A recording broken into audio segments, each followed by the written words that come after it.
I've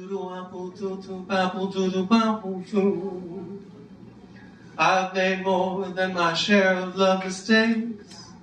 You know I've made more than my share of love mistakes. Still I hope my daughters will think well of love.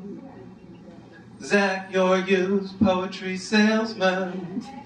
Zack, you're just like a used poetry salesman. So good, so very good at the hard sell of love.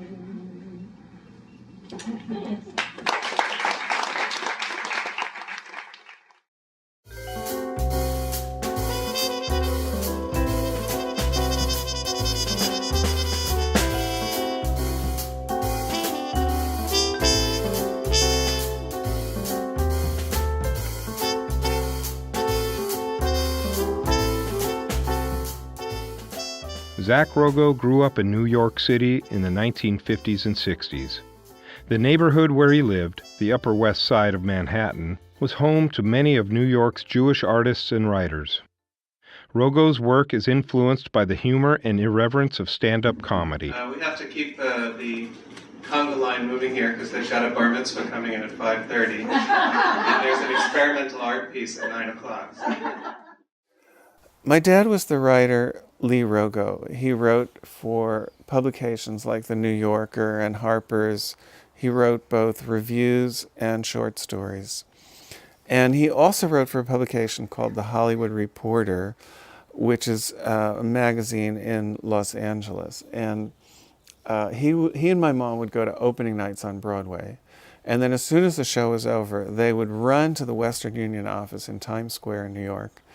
And my dad would literally write his review out by hand, spontaneously there in the office. It would be telegraphed to Los Angeles, and it would appear the next morning in the Hollywood Reporter.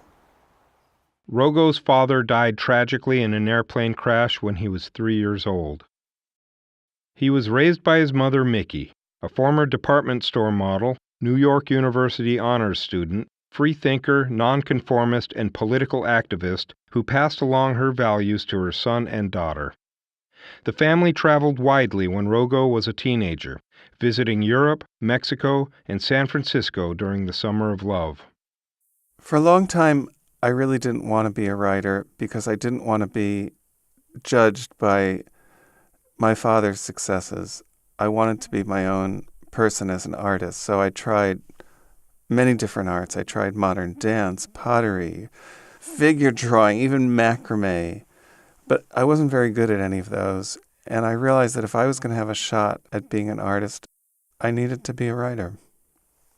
My literary mentor was a writer named June Jordan.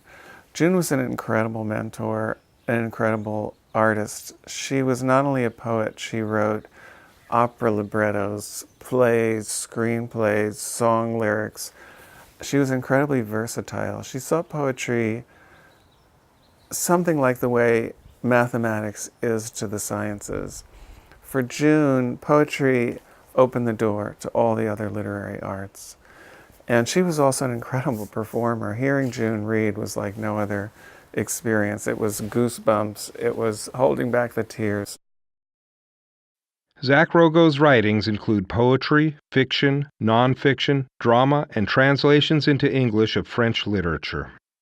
The work of literary translation is something that I find really fascinating. To me, it's like the greatest crossword puzzle you can do.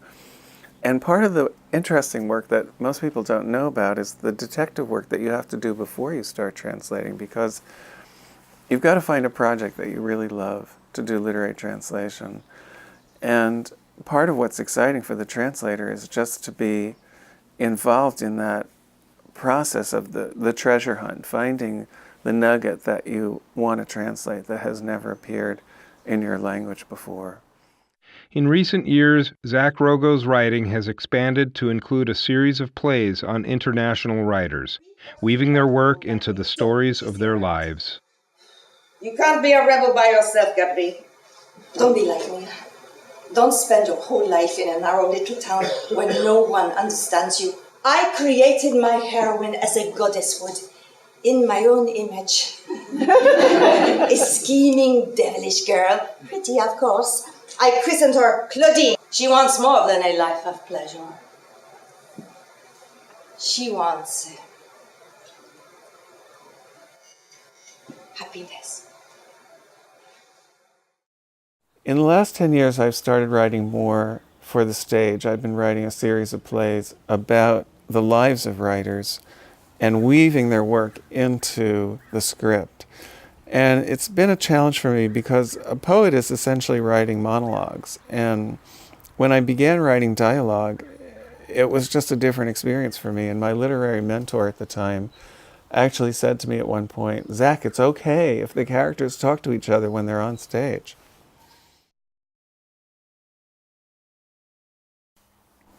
I'm going to read a poem called Remembering Robin Siegel. Robin was a dear friend in college who introduced me to many wonderful poets. She was my friend's girlfriend, not mine. But once they'd broken up, I knocked on Robin's dorm room door. She gave me dream songs and Ariel, pulled by the black holes of poetry. Robin had eyes like dark comets and a way of winching her mouth if she doubted what I said. She braided her Yiddish brown locks or swept them up like Audrey Hepburn. The weirdness in people made her laugh, not in mockery, but in sympathy. Robin doodled tapestries of closely woven faces, mouths and noses stretched like gum. One day we tried to get lost, held hands all the way to the football stadium, picked anonymous wildflowers we saved in tumblers. We spent the night in my one-room apartment and the morning after at the student health center, waiting for the morning after. Was graduation even 2 months gone when her sister phoned? Though she was calling everyone in Robin's address book, she couldn't help crying one more time as she spooled out the auto accident. In our literature classes, Robin and I read the famous elegies to an athlete dying young, smart lad, to slip betimes away, and Milton's Weep No More for drowned Lycidas, serenaded by angels, great poems, great lies. Don't block the grief by talking of an afterlife with smeared edges, or newborns incorporating Himalayan llamas. Do weep for Robin, the world weighs less without her. She had a habit of hugging goodbye, and then, when my back was turned, following me down the street just to see how long it would take for me to realize she was still right behind me.